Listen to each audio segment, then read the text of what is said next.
ఎన్నికలు దగ్గర పడుతున్న నేపథ్యంలో చిన్న చితక లీడర్లే కాదు, పెద్ద పెద్ద నాయకులు, బడా వ్యక్తులు సైతం ఇప్పుడు సీట్ల కోసం ఎదురుచూపులు చూసే పరిస్థితి వస్తుంది ఆంధ్రప్రదేశ్లో. ఏ పార్టీలో అని ఆలోచించకండి, తెలుగుదేశం పార్టీలో ఈ పరిస్థితి ఎంత దారుణంగా ఉందో ఉదాహరణతో సహా చెప్పడమే మా ఈ ప్రయత్నం. తాజాగా నారా లోకేష్ అక్కడిక్కడ మీటింగ్లతో మరోసారి కనిపిస్తున్న విషయం పక్కన పెడితే, ఇటీవల టెక్కిలి నియోజకవర్గంకు సంబంధించి అచ్చెన్నాయుడు, నారా లోకేష్, రామ్మోహన్ నాయుడు పాల్గొన్న ఓ సభ ఇప్పుడు ఏకంగా వైరల్ అవుతుంది. ఇందులో అచ్చెన్నాయుడును హోమ్ మినిస్టర్ చేయాలి అంటూ ఏకంగా నారా లోకేష్ను ప్రాధేయపడుతున్న రామ్మోహన్ నాయుడు యొక్క ఆవేదన చూస్తుంటే నిజంగా బాధ కలుగుతుంది. ఎర్రంనాయుడు తర్వాత తెలుగుదేశం పార్టీలో అచ్చెన్నాయుడు, రామ్మోహన్ నాయుడు లాంటి వ్యక్తులు వచ్చిన సంగతి మనకు తెలిసిందే. పార్లమెంట్లో ఎంపీగా రామ్మోహన్ నాయుడు, అసెంబ్లీలో మంత్రిగా అచ్చెన్నాయుడు చంద్రబాబుకు రైట్ హ్యాండ్ మాదిరిగా ఉన్న సంగతి మనకు తెలిసిందే. ఇప్పుడు అలాంటి అచ్చం పరిస్థితి ఏ స్థాయికి వచ్చింది ఏకంగా టీడీపీలో అంటే, నారా లోకేష్ను సభకు పిలిపించుకొని కూర్చోబెట్టుకొని, అయ్యా లోకేష్, కుప్పం కన్నా బాగా టెక్కిలి నియోజకవర్గాన్ని మా అచ్చెన్నాయుడు బాగా చూసుకుంటున్నాడు మా బాబాయ్, కాబట్టి ఖచ్చితంగా అచ్చెన్నాయుడుకు రాబోయే ఎన్నికల్లో హోమ్ మినిస్టర్ చేస్తే మరింత బాగా, మీ మాదిరిగా మీరు రెడ్ బుక్లో కేవలం 4 పేర్లు రాసుకొని ఉంటారేమో కానీ తాను గనక హోమ్ మినిస్టర్ పదవి ఇస్తే అచ్చెన్నాయుడు ఇరగదీస్తాడు అంటూ ఏకంగా రామ్మోహన్ నాయుడు స్పీచ్లో మధ్యలో అనడం పరువు తీసి గంగలో కలుపుకున్నట్టు అయిపోయింది అచ్చెన్నాయుడు ముఖం. నిజానికి అచ్చెన్నాయుడు తెలుగుదేశం పార్టీలో అసలు ఒక క్రెడిబిలిటీ లేని వ్యక్తిగా మిగిలిపోయాడు. గతంలో పార్టీ లేదు, బొక్క లేదు అని అనడం అయితేనేమి, లోకేష్ గాడి వల్లే పార్టీ సర్వనాశనమైందని, పార్టీ రాబోయే రోజుల్లో పూర్తిగా కుప్పకూలిపోతుందని అచ్చెన్నాయుడు జోస్యం గతంలోనే చెప్పాడు. ఇవన్నీ వెరసి అచ్చెన్నాయుడును టీడీపీ పెద్దలు పూర్తిగా పక్కన పెట్టడం, ఏదో పేరుకే రాష్ట్ర అధ్యక్షుడిగా ఉన్నాడే తప్ప కనీసం తనను అడగంది ఏ పని కాదు అన్న సంగతి ఎక్కడా లేదట. చిన్న చితక లీడర్లు కూడా అచ్చెన్నాయుడును దేకే పరిస్థితి లేదట. ఇవన్నీ బహుశా అచ్చెన్నాయుడు, రామ్మోహన్ నాయుడు మనసులో పెట్టుకుని ఉన్నారేమో. నారా లోకేష్ గారు వినండి అంటూ ఏకంగా రామ్మోహన్ నాయుడు గారు ఎలా ప్రాధేయపడుతున్నాడో చూడండి ఒక్కసారి.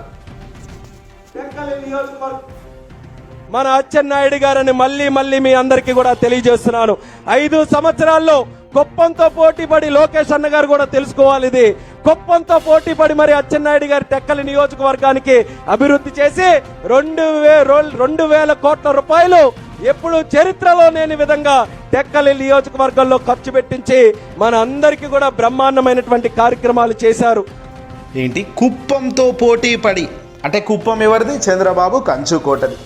కుప్పంతో పోటీ పడి టెక్కలి నియోజకవర్గంకు ఎప్పుడూ లేనంతగా 2,000 కోట్ల రూపాయలు ఖర్చు చేశాడు అంటూ రామ్మోహన్ నాయుడు ఏకంగా నారా లోకేష్ పరువు కూడా ఇక్కడ తీయడం జరిగింది. వాళ్ళ సొంత నియోజకవర్గంలో చేయలేనంత అభివృద్ధి మా అచ్చెన్నాయుడు టెక్కిలిలో చేస్తున్నప్పుడు మా అచ్చెన్నాయుడుకు రాబోయే ఎన్నికల్లో ఎందుకు మీరు సీట్ ఇవ్వరు అన్నట్టుగా తాను ఇండైరెక్ట్గానే గట్టిగానే ప్రశ్నిస్తున్నాడు. అది పైకి అడుగుతున్నాడు ఆవేదనగా అన్నట్టే ఉంది, కానీ లోపల మస్తు మ్యాటర్ అయితే ఉందంటున్నారు చాలామంది. ఈ మాటలు మాట్లాడుతుంటే పాపం అచ్చం చాలా ప్రౌడ్గా ఫీల్ అవుతూ అలా తలకాయ కిందికి మీదికి తీస్తూ అచ్చం నారా లోకేష్ పక్కన కూర్చున్న అచ్చెన్నాయుడు పరిస్థితి ఇక చెప్పాల్సిన అవసరం లేదు. ఇక్కడ ఎంత దారుణం అంటే, ఒక టీడీపీకి సంబంధించిన మాజీ సీనియర్ నేత, రాజకీయంలో మంత్రిగా కూడా ఉన్న వ్యక్తి ఈయన గతంలో చంద్రబాబు హయాంలో.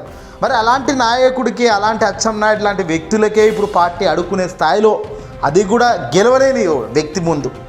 అచ్చెన్నాయుడు అంటే ఆల్రెడీ గెలిచిన వ్యక్తి, ప్రజల్లోకి వెళ్ళిన వ్యక్తి, కాస్తో కూస్తో ప్రతిపక్షమో ఏదో టీడీపీకి ఓట్లు పడ్డాయి, ఎంతో ఒక భారీ వేవ్లో కూడా ఆయన గెలిచాడు. కానీ ఏ గెలుపు రాని వ్యక్తి నారా లోకేష్. మరి ఏ గెలుపు లేనప్పటికీ కేవలం చంద్రబాబు పుత్రరత్నం కుమారుడు అన్న ఒక్క పదం వల్ల తనను వీళ్ళు పదవులు అడగాల్సిన పరిస్థితి. నిజంగా ఇది ఇంతకన్నా దారుణం మరొకటి ఉండదు.